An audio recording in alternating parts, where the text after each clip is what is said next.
मैं एक बाबा का नाम नहीं लूंगा लेकिन कोट करता हूं। उन्होंने कहा कि जो जो लोग मरे हैं वो मोक्ष चलेगा। तो मैं चाहता हूं कि लगभग बाबा और नागा और जो नेता वहां जाते हैं और जो बड़े पैसे वाला, उनको भी डुबकी लगा के मर जाना चाहिए ताकि इन लोगों का कल्याण हो जाए। ये मोक्ष पे चल जाए। भैया सुनिए, मोक्ष में चले जाएं। बाबा लोग वो बोलते हैं कि बाबा ने कहा कि मोक्ष में चले गए, तो मैं चाह रहा हूं कि ऐसे बाबाओं को मोक्ष में चला जाना चाहिए। दूसरी बात, मैं अंडरस्टैंड मंड यंग, वो साधु संतों बाबाओं को आशीर्वाद दे रहे हैं, बाबाओं को आशीर्वाद दे रहे हैं। जी जी जी, मैं यंग को ही उन्होंने 2000 करोड़ का लगभग उन्होंने ठेका दिया, जबकि 13 में 19 में इन्हीं को कुंभ मेला का ठेका दिया गया था। 4 लोग लगे, सारे मैनेजमेंट, टेक्निकल मैनेजमेंट से लेकर के सारे चीज इन्हीं को था। ये कौन है, इन पर क्या इंक्वायरी होगी? अध्यक्ष महोदय, 487 करोड़ का बजट हुआ करता था नेहरू जी के समय, और अब 10,000 करोड़ का बजट है सिर्फ एक कुंभ मेला का। जब नेहरू जी के समय कुंभ में लोग मरे थे तो गिनती थी।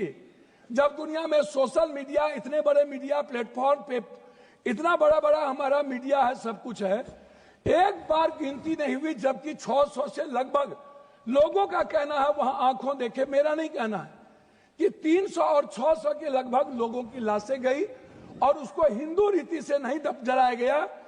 क्या हमारे संस्कार इतने गिर गए कि हम हिंदू रीति से उसके लाश को भी नहीं जलाए? इस जानकारी का कोई आधार है? अब मैं दूसरी बात नहीं करूंगा पप्पू जी, मैं दूसरी बात, अगर इस पार्लियामेंट से कहेंगे इतनी बड़ी संख्या, इस जानकारी का आधार देंगे या आप ये कह देंगे आधार ही के रूप में 300 और 600 पर गए?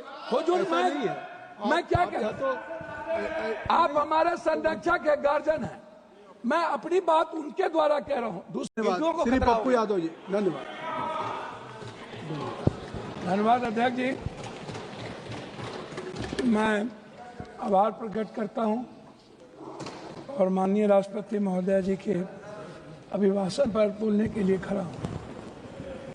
एक कहावत है हम लोग के बिहार में, सूप बाजे तो बाजे चलनियों बाजे, भाग गए वो, और हमाम में सब नंगे, हट डाल पर उल्लू बैठा, अंजामे गुलिस्ता क्या होगा।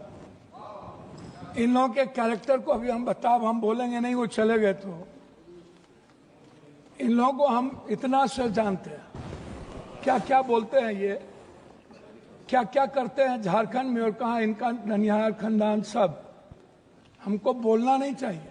महोदय, हम शुरू करते हैं, बार बार चर्चा होती है बिहार की। प्रधानमंत्री जब से आए, अभी परसों प्रधानमंत्री जी ने कमला नगर में बोला कि हम इमरजेंसी में यहीं रहते थे और जमुना का पानी हम पीते हैं डेली।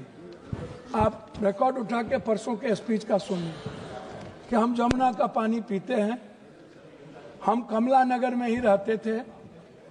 प्रधानमंत्री जी हमारे कहाँ कहाँ रहते थे, कहाँ नहीं रहते थे, हमको आज तक समझ में नहीं आई कि गुजरात, जो गांधी और पटेल के गुजरात, जो मोहब्बत की नगरी और लोकतांत्रिक व्यवस्था में वसुधैव कुटुंबकम और मानवता के लिए जो प्रतीक थे, आज वो गुजरात गांधी से हटा करके, पटेल से हटाकर उनको नाथूराम गोडसे और नए गुजरात की परिभाषा से परिभाषित की गई, शुरुआत किया गया।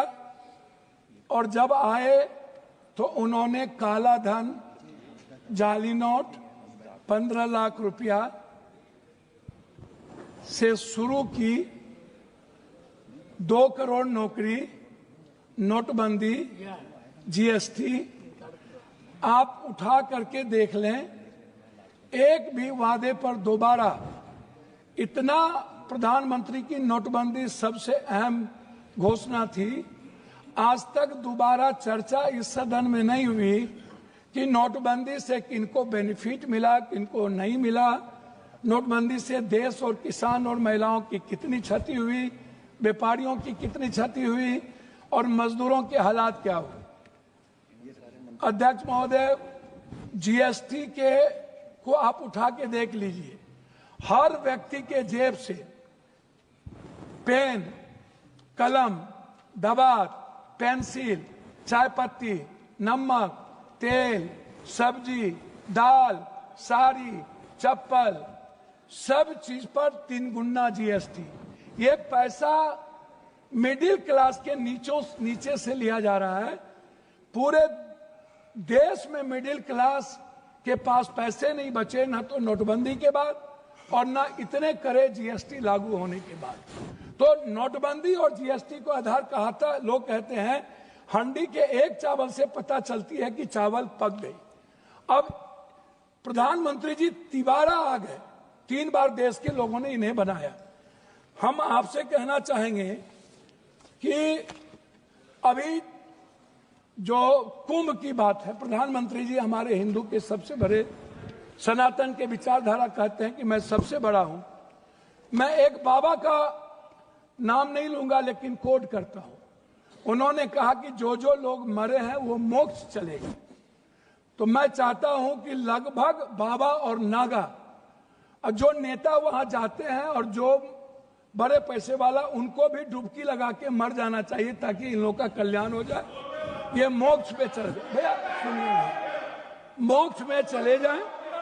बाबा लोग वो बोलते हैं कि बाबा ने कहा कि मोक्ष में चले गए, तो मैं चाह रहा हूं कि ऐसे बाबाओं को मोक्ष में चला जाना चाहिए। दूसरी बात, मैं अंडरस्टैंड यंग, वो साधु संतों बाबाओं को आशीर्वाद दे रहे हैं, बाबाओं को आशीर्वाद दे रहे हैं। जी जी जी, मैं भैया दूसरा बात, उन्होंने अंडरस्टैंड यंग को ही उन्होंने 2000 करोड़ का लगभग उन्होंने ठेका दिया, जबकि 13 में 19 में इन्हीं को कुंभ मेला का ठेका दिया गया था। 4 लोग लगे, सारे मैनेजमेंट, टेक्निकल मैनेजमेंट से लेकर के सारे चीज इन्हीं को था। ये कौन है, इन पर क्या इंक्वायरी होगी?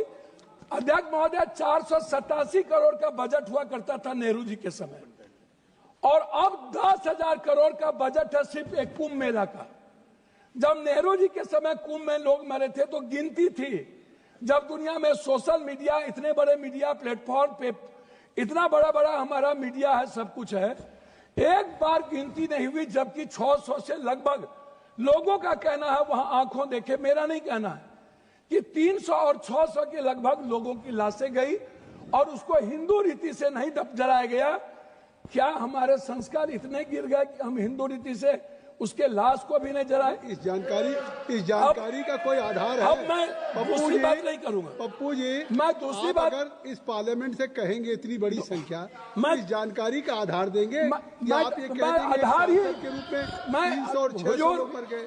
हुजूर, मैं क्या कह, तो आप हमारे संरक्षक है, गार्जियन है, मैं अपनी बात उनके द्वारा कह रहा हूं। दूसरी बात, महोदय राष्ट्रपति भाषण में रोजगार की, नौकरी की, बीपीएससी का, यूपीएससी का, एसएससी का, नीट का, जो लगातार हमारे नेता राहुल गांधी इस सवाल को लेके बोलते रहे।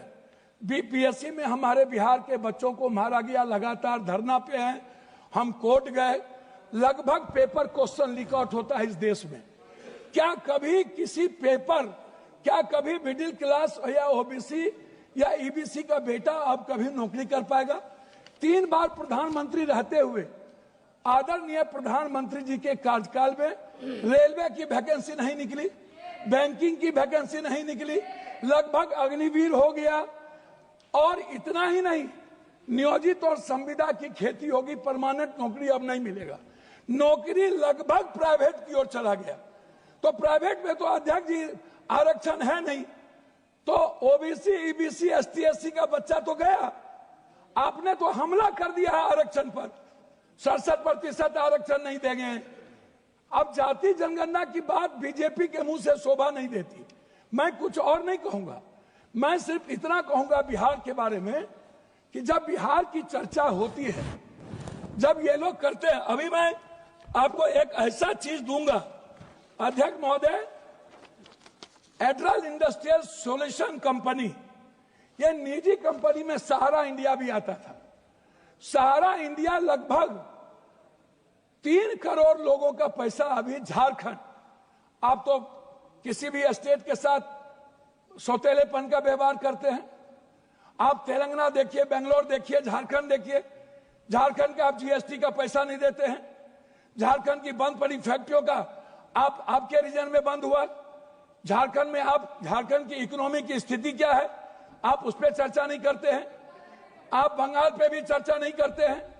बिहार की जीएसटी का पैसा नहीं मिलता है। तो जो लोग ये बात उठाते हैं, मेरा कहना क्या है अध्यक्ष महोदय, कि एजुकेशन पर कितना बजट आप देखेंगे। ये मेरे पास है महोदय, 2014 में 7.4, 2024 घट के हो गया 6.4, 19 में 2020-21 में 6.6 की गिरावट आ गई आर्थिक विकास दर में। महंगाई की स्थिति आप देख लीजिए सर, ये कहते हैं ना लगभग 84 से 86 करोड़ को आप कौन सा चावल दे रहे हैं आजादी के बाद, कौन सा? 84 करोड़ 5 लाख चावल पर यह देश पैदा हुआ है। हम 140 में 84 करोड़ जीडीपी की बात करने वाला है।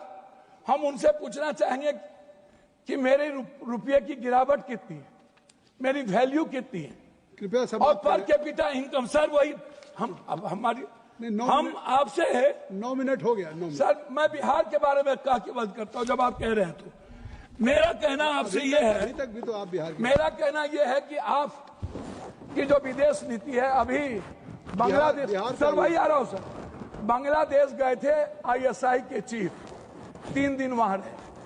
भूटान की आधी सरकार चीन में थी। हमारे प्रधानमंत्री बहुत मजबूत हैं। नेपाल के बॉर्डर पर पूरा का पूरा चीन का एयरपोर्ट बन गया, पूरा। सर पोखरा में जाके देखिए, वहां के सैनिक चैन के उतरते हैं। सर एएसआई के एजेंट क्या कर रहा था? सर भूटान के मंत्री चीन में आज 15 दिनों से क्या करते हैं?